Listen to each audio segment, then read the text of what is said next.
From my perspective, good internal controls are in place well in advance of being notified of an audit, right? In a perfect world and subject to your resources, right? We're all being asked to do more with less.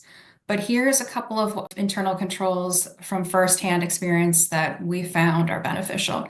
The first is a compliance testing program that's risk-based, right? That identifies, certainly in this environment, that Reg BI Form CRS, depending on your products and clientele, should be near the top of your priority list, right? And you're performing that annual gap analysis of your policies and procedures and controls against the FINRA priorities letter, right? And they provide a number of factors, a number of findings every year, which is really helpful, as well as the SEC exam priorities.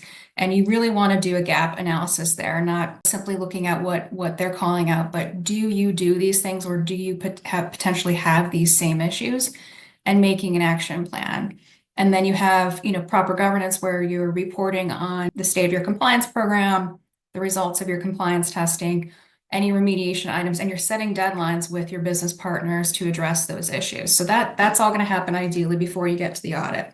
Another area that when you find out about the audit is, organizing the right stakeholders, the right team members, who the responses are going to go through. What are you going to do if you discover something during the audit? How are you going to address that, communicate that, and hopefully turn that around during the course of the audit so that you have, the best outcome.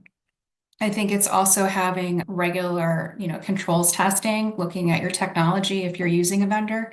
I know that we use a vendor for our Reg BI compliance, and so you want to reevaluate that the vendor and the parameters in your technology service provider are working as you envision, and doing an analysis of your products, your services, your client base against those parameters in that system to make sure it's, reflecting current state and not what it was perhaps, 12, 18 months ago.